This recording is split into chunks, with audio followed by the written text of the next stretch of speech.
एक भिखारी से अरबपति तक ज्ञान और करुणा की यात्रा। भाग एक कठिन बचपन और बुद्ध की पुरानी मूर्ति। मध्य भारत के एक गरीब गांव में रवि नाम का एक लड़का रहता था।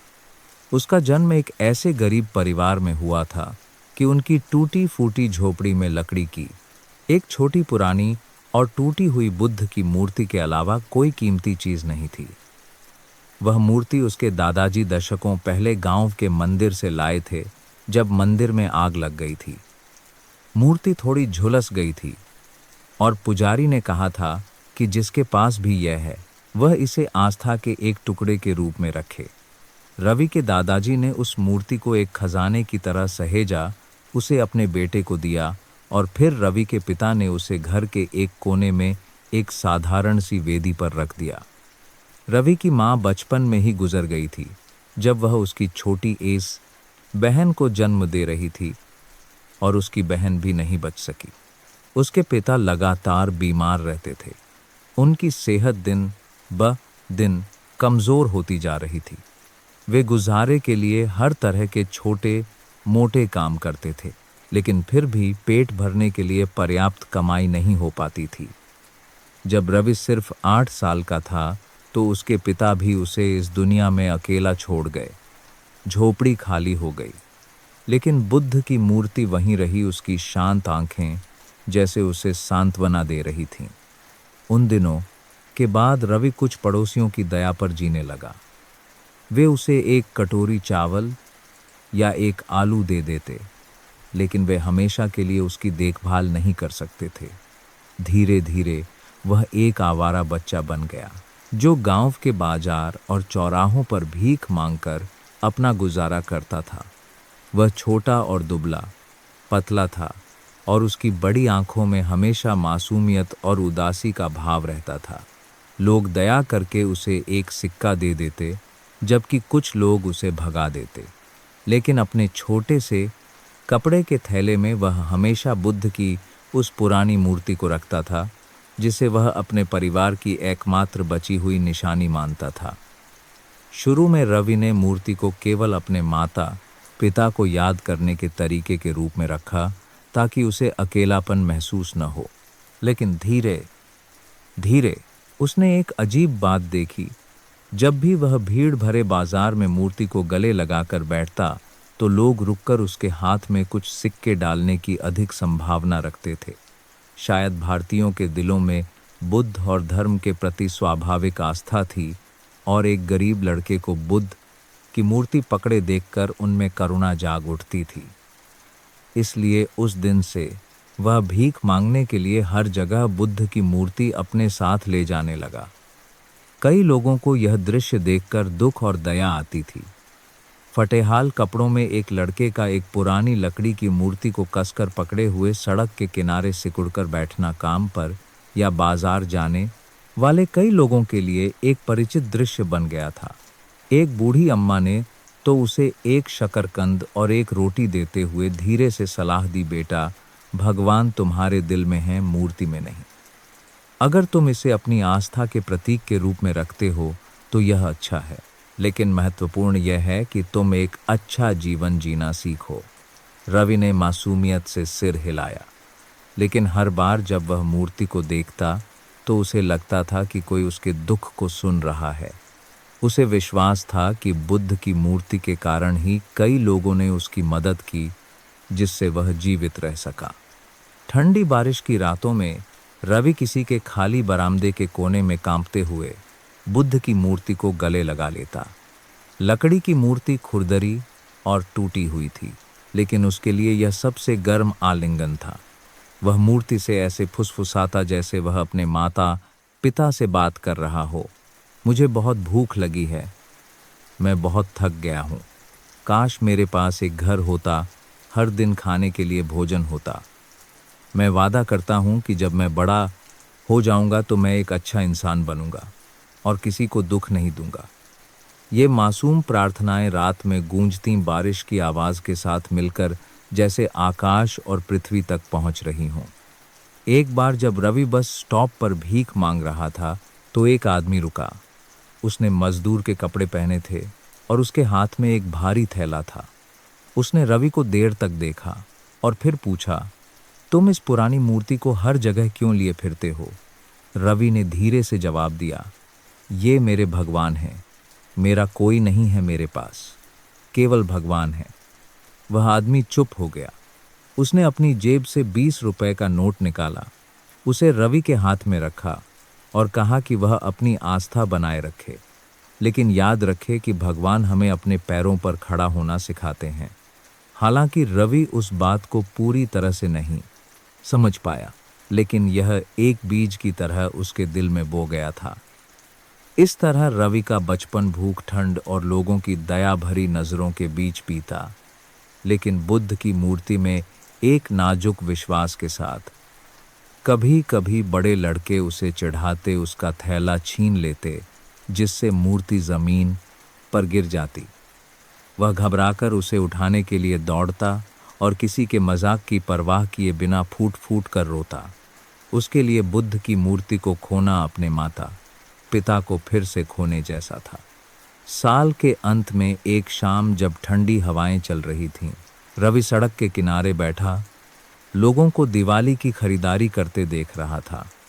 घर दियों, मिठाइयों, नए कपड़ों, चावल और पूजा की सामग्री से भरे जा रहे थे। हवा में अगरबत्ती की खुशबू थी। उसने बुद्ध की मूर्ति को अपने हाथ में पकड़कर एक साधारण सी इच्छा की, मैं बस दूसरों की तरह एक दिवाली मनाना चाहता हूँ। भले ही गरीब हो, लेकिन परिवार साथ हो। लेकिन वह अभी भी अकेला था, बस एक पुरानी लकड़ी की मूर्ति और अपनी मासूम आस्था के साथ। राहगीरों में से कुछ रुके, कुछ नहीं रुके, लेकिन रवि की आंखों में जब तक बुद्ध की मूर्ति थी तब तक उम्मीद थी। जीवन कठिन था, लेकिन इसी कठिनाई ने रवि के अंदर एक विशेष इच्छा शक्ति को जन्म दिया। उसने निरीक्षण करना सीखा, दिल में दुख होने पर भी मुस्कुराना सीखा और दिए गए हर सिक्के, हर रोटी के टुकड़े के लिए धन्यवाद कहना सीखा। वह जीवन की कठोरता में बड़ा हुआ, लेकिन उसने कभी अपने दिल को कठोर नहीं होने दिया। 13 साल की उम्र तक रवि हर गली, हर कोने से परिचित हो गया था। लोग उसे मूर्ति वाला लड़का कहते थे। यह नाम एक पहचान की तरह उसके साथ जुड़ गया। चाहे कोई उससे प्यार करे या उसकी आलोचना करे, वह हमेशा मूर्ति को अपने पास रखता था। शायद अगर वह मूर्ति न होती तो वह उन लंबे, कठिन और अकेले दिनों से नहीं गुजर पाता। अपने दिल की गहराई में रवि ने कभी यह विश्वास करना नहीं छोड़ा कि एक दिन बुद्ध उसकी प्रार्थनाएं सुनेंगे। एक दिन वह भीख मांगने के जीवन से मुक्त हो जाएगा। एक दिन वह न केवल अपने लिए जिएगा, बल्कि उन लोगों की भी मदद करेगा जो उससे भी ज्यादा दुखी हैं। और वह बीज, विश्वास और धैर्य का बीज, उस लड़के के जीवन के सबसे कठिन वर्षों के दौरान ही अंकुरित होने लगा था। जब वह 14 साल का हुआ तो रवि छोटे शहर की धूल भरी सड़कों पर एक जाना पहचाना चेहरा बन चुका था। लोग उसे फटेहाल कपड़ों में बुद्ध की पुरानी मूर्ति को कसकर पकड़े हुए उस दुबले पतले लड़के को देखने के आदी हो गए थे, जिसकी बड़ी आंखों में हमेशा एक उदासी छाई रहती थी। रवि के पास अब कोई घर नहीं था, न ही कोई रिश्तेदार था। उसका जीवन उसके नंगे पैरों और भीख मांगकर गुजारा करने वाली सड़कों तक ही सीमित था। दिन में रवि भीड़ भाड़ वाली जगहों जैसे बाजार, बस स्टैंड या पूर्णिमा के दिन मंदिर के सामने बैठता था। वह एक कोने में सिकुड़कर मूर्ति को कसकर पकड़े उम्मीद भरी आंखों से देखता रहता था। कभी कोई व्यापारी दया करके उसे एक शकरकंद या मुट्ठी भर चावल दे देता, तो कभी कोई राहगीर कुछ सिक्के फेंक देता, और कभी कभी उसे डांटकर भगा भी दिया जाता था। लेकिन रवि किसी से शिकायत नहीं करता। वह बस अपनी मूर्ति को और कसकर पकड़ लेता और खुद से कहता कि जब तक वह जीवित है, एक दिन किस्मत जरूर मुस्कुराएगी। रात में रवि सोने के लिए कोई जगह ढूंढता, कभी बाजार के बरामदे में, कभी पार्क की बेंच पर, या कभी सड़क के किनारे किसी खाली पड़े घर में। जब ठंडी हवा चलती तो वह अपनी लकड़ी की मूर्ति को ऐसे गले लगा लेता जैसे वही उसका एकमात्र सहारा हो। कई बार भूख के मारे उसे कूड़ेदान से फेंके हुए खाने के टुकड़े उठाकर खाने पड़ते थे।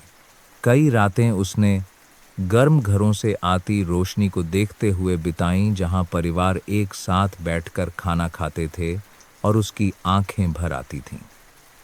एक बार जब रवि बस स्टैंड पर भीख मांग रहा था, तो कुछ युवकों ने उसे चिढ़ाया। उन्होंने दया दिखाने का नाटक करते हुए उसे बुलाया और फिर उसके हाथ से मूर्ति छीन ली। अरे देखते हैं इस लड़के के बुद्ध में सोना है क्या, एक ने हंसते हुए कहा। रवि घबराकर उसे वापस छीनने के लिए दौड़ा, रोते हुए विनती करने लगा, मुझे वापस दे दो प्लीज, मुझे वापस दे दो, वो मेरे भगवान हैं। वे युवक बस हंसते रहे और मूर्ति को एक खिलौने की तरह एक दूसरे को फेंकते रहे। जब एक बूढ़े रिक्शा वाले ने आकर उन्हें डांटा, तब जाकर वे भागे। रवि ने अपनी मूर्ति को सीने से लगा लिया और जमीन पर बैठकर सिसकने लगा। रिक्शा वाले ने उसे देखकर एक लंबी सांस ली। बेचारा, लेकिन बेटा तुम्हें मजबूत बनना होगा। यह मूर्ति तुम्हारा पेट नहीं भर सकती, केवल तुम ही खुद को बचा सकते हो। उस बात ने रवि को बहुत सोचने पर मजबूर किया, लेकिन जब उसके कांपते हाथों ने मूर्ति के टूटे हुए चेहरे को छुआ, तो उसे फिर से शांति महसूस हुई। उसके लिए वह मूर्ति केवल एक निर्जीव वस्तु नहीं थी, बल्कि उसके माता पिता, उसकी आस्था और अंधेरी रात में रोशनी का स्रोत थी।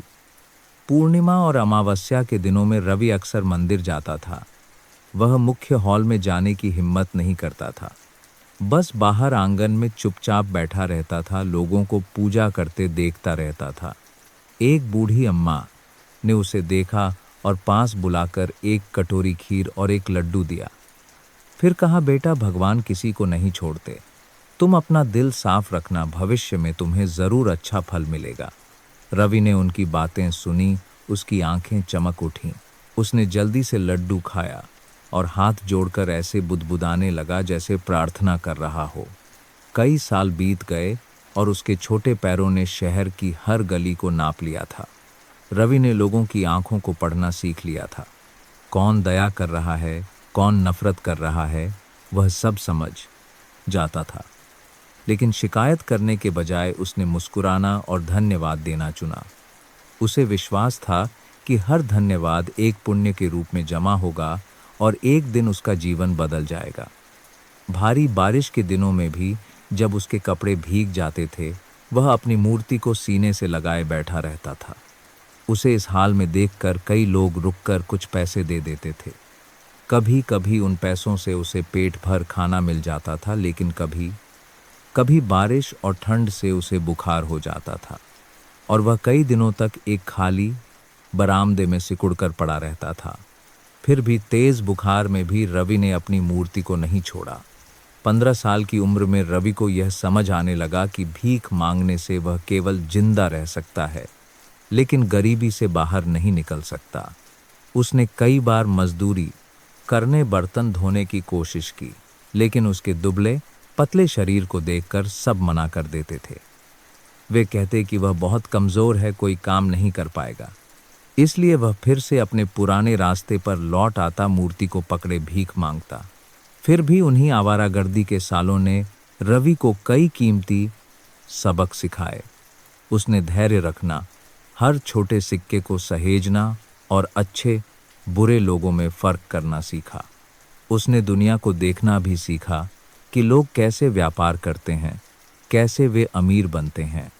कभी कभी शांत क्षणों में रवि सपना देखता कि एक दिन उसके पास भी पैसा होगा और उसे किसी के सामने हाथ नहीं फैलाना पड़ेगा। एक शाम जब रवि बाजार के एक कोने में बैठा था, एक अमीर घर का लड़का वहां से गुजरा। रवि को देखकर लड़के ने उसे एक कैंडी दी और उत्सुकता से पूछा, तुम हमेशा इस लकड़ी की मूर्ति को क्यों पकड़े रहते हो? रवि ने नम्रता से मुस्कुराते हुए कहा, क्योंकि यह मेरा सब कुछ है। यह मुझे याद दिलाता है कि चाहे कितनी भी मुश्किल हो, मुझे कभी कुछ गलत नहीं करना चाहिए। लड़का हैरान रह गया। वह पूरी बात नहीं समझ पाया, लेकिन यह छवि उसके दिमाग में बस गई। शायद लाड प्यार में पले बढ़े बच्चे भी रवि में कुछ अलग देख सकते थे, उसका अटूट धैर्य और विश्वास। समय चुपचाप बीतता गया और रवि एक बच्चे से एक दुबला पतला नौजवान बन गया। उसके पैर उसे गांव से शहर और शहर से बड़े नगर तक ले गए। हर जगह रवि अपनी बुद्ध की मूर्ति साथ ले गया।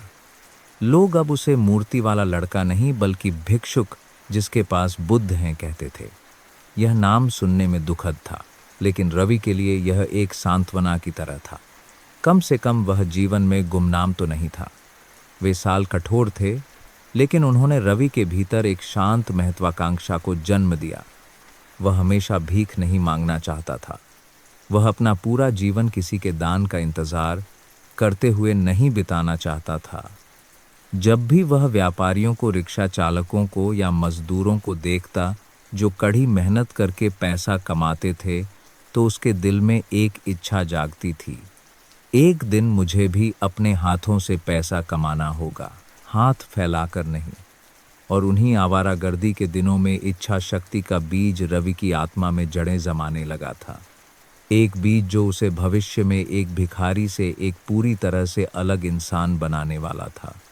17 साल की उम्र में रवि अभी भी गलियों में भीख मांग रहा था, लेकिन उसी साल एक घटना ने उसकी जिंदगी पूरी तरह से बदल दी। उस दिन गर्मियों की एक सुबह थी। सूरज आग उगल रहा था। रवि बाजार के एक कोने में बैठा था। हाथ में बुद्ध की मूर्ति लिए उसकी आंखें कई दिनों की भूख से धुंधली हो रही थीं। भीड़ थी, लोग खरीद बिक्री कर रहे थे, लेकिन कोई भी उसकी तरफ देखने के लिए नहीं रुका। उसके पेट में जलन हो रही थी, सिर घूम रहा था और अचानक वह गर्म जमीन पर बेहोश होकर गिर पड़ा। जब उसकी आंख खुली तो रवि ने खुद को एक अनजान बिस्तर पर पाया। जड़ी बूटियों की महक आ रही थी और सफ़ेद बालों वाली एक छोटी सी बूढ़ी औरत उसे पंखा झल रही थी। उसे आंखें खोलते देख वह प्यार से मुस्कुराई उठ गए। बेटा, अच्छा हुआ किसी ने तुम्हें देख लिया, वरना इतनी तेज धूप में तुम्हारी जान भी जा सकती थी। रवि घबराया हुआ था और उसने पास रखी बुद्ध की मूर्ति को कसकर पकड़ लिया। बूढ़ी औरत ने धीरे से उसके कंधे पर हाथ रखा। मैंने देखा कि तुम इस मूर्ति को पकड़े हुए थे। यह तुम्हारे लिए सबसे कीमती चीज होगी, इसलिए मैंने इसे तुम्हारे लिए संभाल कर रखा। डरो मत। रवि का गला भर आया। इतने सालों में पहली बार उसे किसी अपने की तरह देखभाल महसूस हुई। उस बूढ़ी औरत का नाम शांति था। वह विधवा थी। उसके कोई बच्चे नहीं थे और वह बाजार के सामने चाय बेचकर गुजारा करती थी। उसने मूर्ति वाले लड़के को पहले भी कई बार देखा था और जब उसने उसे बेहोश देखा तो वह उसे नज़रअंदाज नहीं कर सकी। अगले कुछ दिनों तक शांति अम्मा ने रवि को अपनी छोटी सी खपरेल की छत वाली झोपड़ी में रहने दिया। उन्होंने उसे खाना दिया, पहनने के लिए साफ कपड़े दिए। रवि उनकी चाय की दुकान पर मदद करता, बर्तन धोता, चाय परोसता। वह बहुत मेहनत और सम्मान से काम करता, कभी शिकायत नहीं करता। शांति अम्मा उसे और भी पसंद करने लगीं, उसे अपने पोते की तरह मानने लगीं। एक दिन उन्होंने पूछा, क्या तुम फिर से पढ़ना चाहोगे? मेरे पास कुछ पैसे हैं, मैं तुम्हें रात की पाठशाला में भेज सकती हूँ। रवि हिचकिचाया। इतने सालों में वह स्कूल और पढ़ाई के बारे में सब भूल चुका था। उसे बस कुछ अक्षर याद थे, लेकिन उसके दिल में अभी भी सीखने की बहुत इच्छा थी। उसे याद आया कि बचपन में उसके पिता कहते थे कि केवल पढ़ाई ही जिंदगी बदल सकती है। यह सोचकर रवि ने सिर हिला दिया और इस तरह लगभग 10 साल की आवारागर्दी के बाद रवि गरीबों के लिए बनी एक पाठशाला में वापस लौटा। शुरू में वह शर्माता था क्योंकि वह बाकी छात्रों से उम्र में बड़ा था, लेकिन ज्ञान की प्यास ने उसे आगे बढ़ने में मदद की। वह मेहनत से पढ़ता, रात में अम्मा की चाय की दुकान पर मदद करता और काम के साथ साथ पढ़ाई भी करता। जीवन धीरे धीरे स्थिर हो रहा था, लेकिन असली मोड़ तब आया जब रवि प्रकाश नाम के एक आदमी से मिला। श्री प्रकाश शहर में एक छोटी सी लकड़ी की कार्यशाला के मालिक थे। एक दिन वह शांति अम्मा की चाय की दुकान पर आए और रवि को बर्तन धोते देखा। उन्होंने उससे बात की और जाना कि वह कभी भीख मांगता था, लेकिन अब काम करना चाहता है। उन्होंने रवि को ध्यान से देखा और कहा, अगर तुम सच में अपनी पुरानी जिंदगी से बाहर निकलना चाहते हो तो मेरी कार्यशाला में काम सीखने आ जाओ। बढ़ई का काम मेहनत का है, लेकिन सम्मानजनक है, भूखे नहीं मरोगे। यह सुनकर रवि का दिल खुशी से भर गया। वह लंबे समय से एक असली नौकरी का सपना देख रहा था, जहां वह अपने हाथों से पैसा कमा सके, न कि दूसरों के सामने हाथ फैलाए। तो अगले दिन से रवि प्रकाश जी के साथ काम सीखने लगा। शुरू में उसके हाथ अनाड़ी थे, कीलें ठोकते समय फिसल जाती और लकड़ी काटते समय टेढ़ी हो जाती। कार्यशाला के दूसरे कारीगर उस पर हंसते थे, लेकिन उसने हार नहीं मानी। जब भी उसे खाली समय मिलता, वह अभ्यास करता। रात में उसके हाथों में छाले पड़ जाते और खून बहने लगता, लेकिन वह फिर भी मुस्कुराता, क्योंकि वह जानता था कि पसीने की हर बूंद उसके भविष्य को बदल देगी। प्रकाश जी ने उसकी मेहनत और ईमानदारी देखी और धीरे धीरे वे उसे पसंद करने लगे और उसे और भी ध्यान से सिखाने लगे।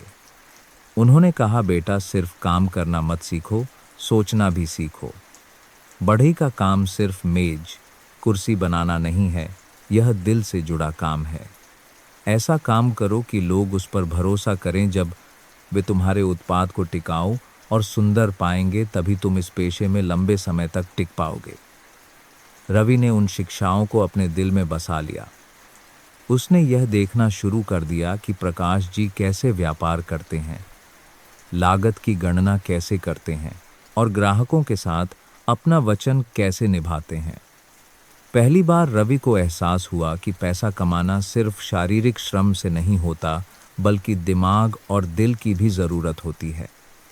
अगले कुछ वर्षों में रवि ने काम करते हुए सीखा। वह अब आवारा भिक्षुक नहीं था, बल्कि एक मेहनती युवक बन गया था। शांति अम्मा उसे बड़ा होते देख बहुत खुश होती थीं। कई बार वह कहती थीं कि वह ज़्यादा दिन नहीं जिएंगी, लेकिन उसे इस तरह देखकर उन्हें शांति मिलती है। एक और त्रासदी हुई।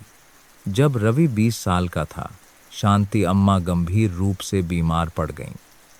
मरने से पहले उन्होंने रवि का हाथ पकड़कर फुसफुसाते हुए कहा, मेरे पास तुम्हें देने के लिए कुछ नहीं है। मैं बस उम्मीद करती हूँ कि तुम एक अच्छा जीवन जियोगे। और याद रखना, चाहे अमीर हो या गरीब, दूसरों की मदद करना कभी मत भूलना। रवि फूट फूट कर रोया और उनका हाथ पकड़ लिया।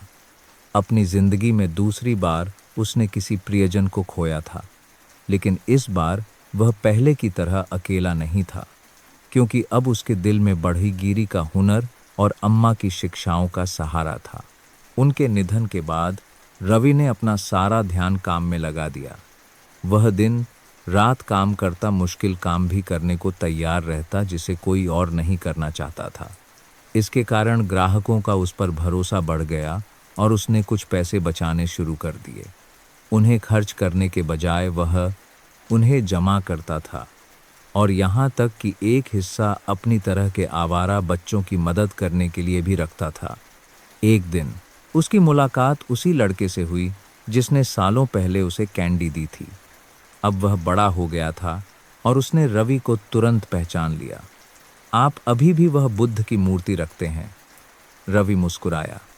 हाँ, लेकिन अब मैं भीख नहीं मांगता, मैं अपने हाथों से काम करता हूँ। लड़के की आंखें चमक उठीं, जैसे उसने उसमें कुछ अद्भुत देखा हो। एक भिखारी से एक दृढ़ निश्चयी कारीगर तक का सफर। बाद के वर्षों में रवि ने लगातार प्रयास करना जारी रखा। उसने और पढ़ना लिखना सीखा, हिसाब किताब सीखा और ग्राहकों से बात करना सीखा। धीरे धीरे प्रकाश जी ने उसे और अधिक महत्वपूर्ण काम सौंपना शुरू कर दिया, यहाँ तक कि उसे कार्यशाला के एक छोटे से हिस्से का प्रबंधन भी करने दिया। यह एक बड़ा मोड़ था। एक आवारा बच्चे से रवि समाज में एक सम्मानित श्रमिक बनने लगा था। हर शाम जब वह अपने किराए के कमरे में लौटता, तो वह अभी भी बुद्ध की पुरानी मूर्ति को एक छोटी लकड़ी की मेज पर रखता था। वह मूर्ति को देखकर फुसफुसाता, मैं अब भीख मांगकर नहीं, बल्कि मेहनत करके आगे बढ़ रहा हूँ। मैं अपने माता पिता, शांति अम्मा और उन सभी को निराश नहीं करूँगा जिन्होंने मुझसे प्यार किया। वह समझ गया था कि शांति अम्मा और प्रकाश जी जैसे अजनबियों की दया ने ही उसे जीवन बदलने का एक दुर्लभ अवसर दिया था। अगर वे न होते तो वह अभी भी सड़क के किनारे बुद्ध की मूर्ति पकड़े एक भिखारी ही होता। लेकिन इससे भी महत्वपूर्ण बात यह थी कि उसने यह भी समझा कि अगर वह खुद अवसर का लाभ नहीं उठाता, अगर वह केवल दया पर निर्भर रहता और अपने पैरों पर खड़ा नहीं होता, तो वह कभी भी अपनी पुरानी स्थिति से बाहर नहीं निकल पाता। यह उसकी सामस्कोट डकसान कर सामस्कोट इच्छा शक्ति, धैर्य और जीवन में विश्वास ही था जिसने उसे आगे बढ़ने में मदद की। यही रवि के जीवन का सबसे बड़ा मोड़ था, एक मोड़ जो उसे एक भिखारी बच्चे से एक ऐसे इंसान के रास्ते पर ले गया जो जीना, काम करना और सपने देखना जानता था। 10 साल तक बढ़ई की दुकान में काम करने के बाद रवि धीरे धीरे प्रकाश जी का दाहिना हाथ बन गया था। शुरू में जो हाथ अनाड़ी थे, अब उन्हीं कठोर हाथों से वह सुंदर और मजबूत चीजें बना सकता था जिसकी ग्राहक प्रशंसा करते थे। लेकिन प्रकाश जी को रवि में जो सबसे ज्यादा पसंद था वह सिर्फ उसका हुनर नहीं बल्कि उसका दिल था। रवि जो भी चीज बनाता, चाहे वह एक छोटी सी लकड़ी की कुर्सी ही क्यों न हो, वह उसमें अपना पूरा दिल लगा देता था। एक बार एक गरीब ग्राहक अपने बच्चे के लिए एक पढ़ने की मेज बनवाने आया। वे बहुत कम कीमत दे रहे थे क्योंकि वे वास्तव में गरीब थे। कुछ अन्य कारीगरों ने मना कर दिया, कहा कि यह मेहनत के लायक नहीं है। लेकिन रवि ने न केवल स्वीकार किया बल्कि अपनी तरफ से अच्छी लकड़ी लगाकर मेज को और भी मजबूत बना दिया। जब मेज तैयार हुई तो वह परिवार भावुक होकर रो पड़ा। बच्चे ने मेज को गले लगा लिया और खुशी से चिल्लाने लगा, जबकि पिता ने झुककर बार बार धन्यवाद दिया। रवि बस मुस्कुराया। मैं भी कभी पढ़ने के लिए ऐसी ही एक मेज चाहता था। अब दूसरों के लिए इसे बनाकर मुझे बहुत खुशी हो रही है। यह कहानी फैल गई और हर कोई रवि की अच्छाई की प्रशंसा करने लगा। प्रकाश जी ने अपने शिष्य को देखकर एक गहरी सांस ली। तुम मुझसे बहुत आगे जाओगे, क्योंकि तुम सिर्फ लकड़ी का काम नहीं करते, तुम इंसानियत का काम भी करते हो। सच में छोटे छोटे कामों से रवि ने ग्राहकों का विश्वास जीत लिया था। लोग न केवल सुंदर उत्पादों के लिए बल्कि उसकी ईमानदारी के लिए भी कार्यशाला में आते थे। शहर के कुछ अमीर ग्राहकों ने भी उसका नाम सुना और बड़े बड़े फर्नीचर सेट के ऑर्डर दिए। इस तरह काम दिन ब दिन बढ़ता गया। 30 साल की उम्र तक रवि ने काफ़ी पैसा बचा लिया था। प्रकाश जी बूढ़े हो गए थे और आराम करना चाहते थे, इसलिए उन्होंने कार्यशाला का अधिकांश प्रबंधन रवि को सौंपने का फैसला किया। मुझे तुम पर विश्वास है, उन्होंने कहा। तुम इस जगह को एक वास्तविक व्यवसाय में बदल सकते हो। रवि की आंखों में आंसू आ गए। उसे वे दिन याद आ गए जब वह बुद्ध की मूर्ति पकड़े भीख मांगता था। उसने कभी नहीं सोचा था कि उस पर इतना भरोसा किया जाएगा। लेकिन रवि यहीं नहीं रुका। उसने महसूस किया कि सिर्फ एक छोटी सी कार्यशाला काफ़ी नहीं है। उसने व्यवसाय पूंजी प्रबंधन, बाजार विस्तार और ब्रांड निर्माण के बारे में और सीखना शुरू कर दिया। दिन में वह कार्यशाला चलाता और रात में वह किताबें पढ़ता और मुफ्त कक्षाओं में भाग लेता। उसके द्वारा कमाया गया हर पैसा सावधानी से हिसाब में रखा जाता था। कोई फिजूल खर्ची नहीं होती थी। शुरू में कई लोगों को संदेह था, वह भिखारी लड़का बड़ा व्यवसाय करने के बारे में क्या जानेगा। वे फुसफुसाते थे, लेकिन रवि ने उनकी परवाह नहीं की। उसने धैर्यपूर्वक एक एक कदम उठाया। एक छोटी सी कार्यशाला से उसने घरेलू फर्नीचर बनाने की एक और इकाई खोली और फिर धीरे धीरे कार्यालयों और होटलों के लिए उच्च स्तरीय लकड़ी के सामान में विस्तार किया। जैसे जैसे काम बढ़ता गया, रवि और व्यस्त होता गया, लेकिन वह अपने संघर्ष के दिनों को कभी नहीं भूला। वह हमेशा अपनी मेज पर बुद्ध की मूर्ति को एक अनुस्मारक के रूप में रखता था। जब भी उसे मुश्किलों का सामना करना पड़ता, वह मूर्ति के सामने हाथ जोड़ता और अपने पिता शांति अम्मा और प्रकाश जी की बातों को याद करता। शिक्षा ही जीवन बदल सकती है। अमीर हो या गरीब, दूसरों की मदद करना कभी मत भूलना। पेशे में दिल रखना जरूरी है। ये शब्द उसके लिए मार्गदर्शक सिद्धांत बन गए। कई बार रवि को असफलता का सामना करना पड़ा। एक बार एक बड़ा ऑर्डर ग्राहक द्वारा अस्वीकार कर दिया गया क्योंकि वह गुणवत्ता मानकों को पूरा नहीं करता था। उसे कर्ज उठाना पड़ा और कई रातें वह सो नहीं सका। एक बार गलतफहमी के कारण कई मजदूरों ने एक साथ काम छोड़ दिया। उसने भाग दौड़ कर सब कुछ संभाला, लेकिन दोष देने के बजाय उसने स्थिति का सामना करने का फैसला किया। वह अपने साथियों के साथ बैठा और ईमानदारी से कहा, मैं भी आप सबसे ज़्यादा खो झेल चुका हूँ। मैं नहीं चाहता कि यहाँ किसी को भी उस स्थिति का सामना करना पड़े। अगर कोई गलती हुई है तो मैं उसे सुधारूंगा। हम सब मिलकर फिर से शुरुआत करते हैं। यह सुनकर कई लोग भावुक हो गए और काम पर लौट आए। उन्होंने कहा, यह मालिक अलग है, वह कारीगरों का अपमान नहीं करता, वह झुककर माफ़ी मांगना जानता है। इसी ईमानदारी ने अच्छे लोगों को उसके साथ बनाए रखा। रवि उन्हें केवल मजदूर नहीं मानता था, बल्कि भाई मानता था। हर त्योहार पर वह समान रूप से बोनस देता और गरीब परिवारों के लिए अलग से उपहार भी रखता था। एक मजदूर ने कहा, जब से मैं रवि भाई के लिए काम कर रहा हूँ, मुझे न केवल वेतन मिला है, बल्कि सम्मान भी महसूस हुआ है। इस तरह व्यवसाय दिन मजबूत होता गया। रवि ने अपनी कंपनी का नाम सादगी से करुणा फर्नीचर रखा। इस नाम ने कई लोगों को उत्सुक किया, लेकिन जब उन्होंने उसकी जीवन कहानी सुनी तो सभी ने सिर हिलाया। यह वास्तव में एक योग्य नाम है। अगले कुछ वर्षों में रवि की कंपनी ने बहुत विकास किया, यहाँ तक कि विदेशों में भी निर्यात किया। अखबारों ने उसके बारे में लिखना शुरू कर दिया, बुद्ध की मूर्ति पकड़े एक भिखारी लड़के से एक सफल उद्यमी तक। कई लोगों ने उसकी प्रशंसा की, लेकिन रवि बस मुस्कुराया, मैं कोई चमत्कारी नहीं हूँ।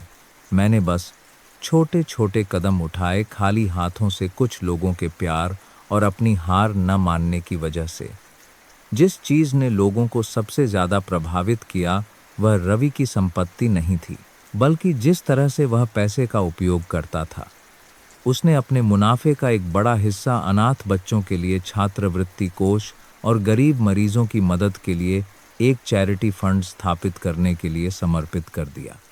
वह अक्सर कहता था, अगर किसी ने मुझे एक कटोरी चावल, एक कप चाय नहीं दी होती तो मैं शायद भूख से मर गया होता। आज मैं बस उसी एहसान को दुनिया को वापस लौटा रहा हूँ। उसने बेघर लोगों के लिए आश्रय गृह भी बनवाए और आवारा बच्चों के लिए मुफ्त व्यावसायिक प्रशिक्षण कक्षाएं खोलीं। कई बच्चे जो कभी उसकी तरह थे, अब कौशल सीखकर स्थिर नौकरियां पा चुके थे।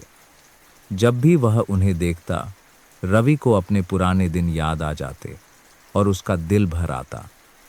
एक शाम जब कंपनी स्थिर हो चुकी थी, रवि अपने कार्यालय में अकेला बैठा अपनी मेज पर रखी पुरानी बुद्ध की मूर्ति को देख रहा था। लकड़ी की मूर्ति अब बहुत घिस गई थी, लेकिन उसके दिल में वह अभी भी वैसी ही थी। उसने फुसफुसाया, अब मैं हाथ फैलाकर भीख नहीं मांगता। मैंने अपने वादे के अनुसार जीवन जिया है, लेकिन मैं जानता हूँ कि यह सब भगवान मेरे पिता शांति अम्मा प्रकाश जी और उन अनगिनत लोगों की वजह से है जिन्होंने मुझसे प्यार किया। उसकी गालों पर आंसू लुढ़क पड़े, दुख के नहीं बल्कि खुशी के। उसने एक लंबा सफ़र तय किया था, एक फटेहाल आवारा बच्चे से एक सफल उद्यमी तक। लेकिन सबसे महत्वपूर्ण बात यह थी कि उसने अपनी दयालुता को बनाए रखा था। रवि की कहानी कई लोगों के लिए प्रेरणा बन गई। स्कूल उसे अपने अनुभव साझा करने के लिए बुलाने लगे। वह सैकड़ों छात्रों के सामने खड़ा होता, अपने बचपन की भीख मांगने मूर्ति को पकड़े हर जगह घूमने की कहानी सुनाता। छात्र चुपचाप सुनते, कई की आंखों में आंसू आ जाते। उसने कहा, आप लोग मुझसे बहुत ज़्यादा भाग्यशाली हैं। कभी भी पढ़ाई मत छोड़ना, कभी हार मत मानना और सबसे महत्वपूर्ण एक अच्छा इंसान बनना मत भूलना, क्योंकि केवल दयालुता ही एक इंसान को वन खड़ा रखती है, तब भी जब वह अमीर हो जाता है। रवि का उत्थान केवल अमीर बनने की कहानी नहीं थी, बल्कि एक इंसान बनने की कहानी थी। उसने साबित कर दिया कि गरीब पृष्ठभूमि किसी का पूरा जीवन तय नहीं करती कि एक भिखारी लड़का भी उद्यमी बन सकता है, अगर उसके पास विश्वास, इच्छा शक्ति और करुणा हो। और उन्हीं कठिनाई भरे वर्षों के कारण रवि ने साझा करने के मूल्य को और भी गहराई से समझा। वह अमीर था, लेकिन आडंबरपूर्ण जीवन नहीं जीता था। उसका घर साधारण था, उसकी कार भी बस पर्याप्त थी। लोगों ने पूछा कि वह आनंद क्यों नहीं लेता। वह हंसा, मैं सड़कों पर सोया हूँ, बचा हुआ खाना खाया हूँ, अब मेरे पास एक मजबूत छत है, पहनने के लिए कपड़े और खाने के लिए भोजन है, यही काफ़ी है। बाकी पैसा उन लोगों की मदद करने के लिए है जो मेरी तरह ही खो में हैं। यही रवि का अंतर था, एक अरबपति जो सिर्फ पैसे से नहीं बल्कि करुणा से भी अमीर था।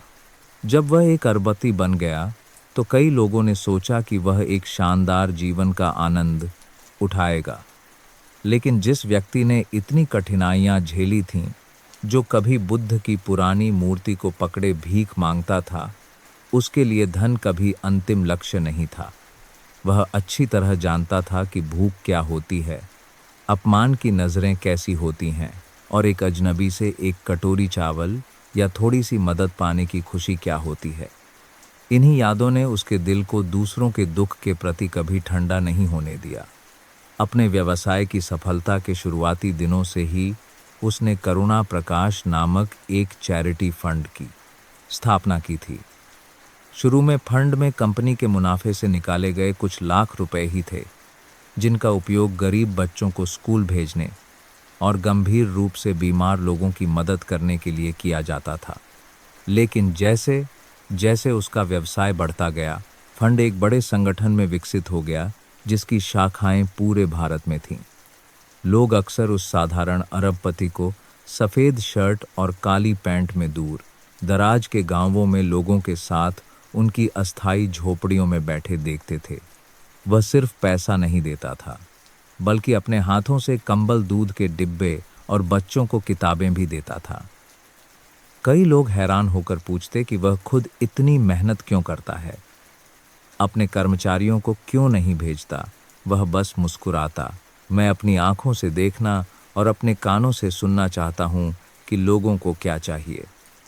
जब मैं एक बूढ़ी अम्मा के कांपते हाथों को छूता हूँ या एक बच्चे के रोने की आवाज़ सुनता हूँ, तभी मैं वास्तव में समझ पाता हूँ और महसूस करता हूँ कि मेरे काम का कोई मतलब है। जिस चीज़ के लिए लोग उसका सबसे ज़्यादा सम्मान करते थे, वह यह थी कि वह कभी दिखावा नहीं करता था। जब भी मीडिया उसकी चैरिटी गतिविधियों के बारे में रिपोर्ट करना चाहता, तो वह हमेशा मना कर देता, बस चुप रहने का अनुरोध करता। वह अक्सर कहता था, मैं चैरिटी दुखी जीवन को सांत्वना देने के लिए करता हूँ, प्रशंसा पाने के लिए नहीं। लेकिन अच्छाई की खुशबू खुद फैल जाती है। लोग उसे भारत का सबसे दयालु अरबपति कहने लगे। एक बार जब बाढ़ ने मध्य भारत को तबाह कर दिया, दर्जनों गांव बह गए और हजारों परिवार बेघर हो गए। जबकि कई लोग अभी भी चंदा इकट्ठा करने की योजना बना रहे थे, उसने तुरंत सैकड़ों करोड़ रुपए ट्रांसफर किए और सीधे बाढ़ प्रभावित क्षेत्र में पहुंच गया। उसे कमर तक पानी में खड़े होकर लोगों के साथ चावल की बोरियां और नूडल्स के डिब्बे ले जाते देख हर कोई भावुक हो गया। बाढ़ में अपने माता पिता को खोने वाले एक लड़के को उसने गोद ले लिया, उसे अपने साथ शहर ले आया, उसकी देखभाल की और उसे अच्छी शिक्षा दी। सिर्फ राहत तक ही सीमित न रहकर उसने कई स्थायी परियोजनाएं भी बनाईं। गरीब बच्चों के लिए स्कूल, जरूरतमंदों के लिए मुफ्त अस्पताल और दूर दराज के गांवों को जोड़ने वाले कई ग्रामीण पुल। दूर दराज के क्षेत्रों के लोग जब भी उसका नाम लेते तो उनकी आंखों में आंसू आ जाते। वे उसे एक उद्धारकर्ता मानते थे। लेकिन उसकी विरासत का सबसे बड़ा हिस्सा वह प्रेरणा थी जो उसने दी। वह अक्सर अपनी कठिन बचपन की कहानी छात्रों और युवा उद्यमियों को सुनाता था। ताकि उन्हें याद दिलाया जा सके कि पैसे का असली मूल्य तभी होता है जब उसका उपयोग दूसरों के लिए खुशी और शांति लाने के लिए किया जाए। सफलता यह नहीं है कि आपके पास कितना है, बल्कि यह है कि आपने कितना दिया है। कई लोग जो व्यवसाय में भटक गए थे, जो केवल मुनाफे के पीछे भागते थे, उससे मिलने के बाद उनकी सोच बदल गई। उन्होंने चैरिटी गतिविधियों में भाग लेना शुरू कर दिया, अमीर बनने और अच्छा करने के बीच संतुलन बनाना सीखा। कुछ लोग उसे युवाओं के लिए मार्गदर्शक प्रकाश कहते थे। अपने जीवन के अंतिम वर्षों में वह एक नदी के किनारे एक छोटे से बगीचे वाले घर में सादगी से रहता था। कोई आलीशान हवेली नहीं, कोई चमकदार कार नहीं। हर सुबह वह चाय पीता, कुछ बौद्ध मंत्रों का जाप करता और फिर अपना समय चैरिटी के काम में लगाता। जब पूछा गया कि क्या उसे कोई पछतावा है, तो वह विनम्रता से हंसा। मुझे बस इस बात का अफसोस है कि मेरे पास इस दुनिया के लिए और अधिक करने के लिए पर्याप्त समय नहीं है। जिस दिन उसका निधन हुआ, पूरा देश स्तब्ध रह गया। शहर से लेकर गांव तक, पहाड़ों से लेकर तटों तक हजारों लोग स्वेच्छा से उसे श्रद्धांजलि देने आए। उनमें से कई वे अनाथ बच्चे थे जिन्हें उसने कभी पाला था, जो अब बड़े होकर सफल हो गए थे और धन्यवाद देने के लिए एक अगरबत्ती जलाने आए थे। एक गरीब बूढ़ी औरत ने कांपते हुए उसके ताबूत को पकड़कर फूट फूट कर रोया। अगर आप नहासा कांसल होते तो मैं बहुत पहले भूख से मर गई होती। उसका अंतिम संस्कार धूमधाम से नहीं किया गया। उसकी सादगी की इच्छा के अनुसार, कोई महंगे फूलों की माला नहीं, कोई बैंड नहीं, केवल प्रार्थनाएं और सच्चे आंसू थे। उसके निधन के बाद करुणा प्रकाश फंड उसके द्वारा प्रशिक्षित लोगों द्वारा सफलतापूर्वक संचालित होता रहा। उसने जो परोपकार का मार्ग शुरू किया था, वह रुका नहीं, बल्कि और भी फैलता गया। कई उद्यमी विद्वान और यहाँ तक कि वे लोग जिन्होंने कभी उससे मदद ली थी, उस करुणा की भावना को आगे बढ़ाने के लिए खड़े हुए। लोग कहते हैं कि अपने अंतिम दिनों में वह एक वाक्य फुसफुसाता रहता था, मैं कभी बुद्ध की मूर्ति पकड़े एक भिखारी लड़का था। बुद्ध ने मुझे सिखाया कि करुणा ही शाश्वत संपत्ति है, और शायद यही कहावत उसकी सबसे बड़ी विरासत बन गई। गगनचुंबी इमारतें नहीं, विशाल संपत्ति के आंकड़े नहीं, बल्कि प्रेम, मानवता और यह विश्वास कि गरीबी में पैदा हुआ कोई भी व्यक्ति ऊपर उठ सकता है और दुनिया के लिए एक प्रकाश बन सकता है। आज जब भारतीय उसका नाम लेते हैं, तो वे न केवल एक अरबपति को याद करते हैं, बल्कि एक दयालु हृदय को, परोपकार, परम धर्म है की भावना के एक जीवंत प्रतीक को भी याद करते हैं। बुद्ध की मूर्ति पकड़े एक भिखारी लड़के से उसने पूरी दुनिया को प्रेम और मानवीय इच्छा शक्ति की महान शक्ति दिखाई थी, और वह कहानी राष्ट्र के दिलों में एक अमर लौ की तरह हमेशा जलती रहेगी।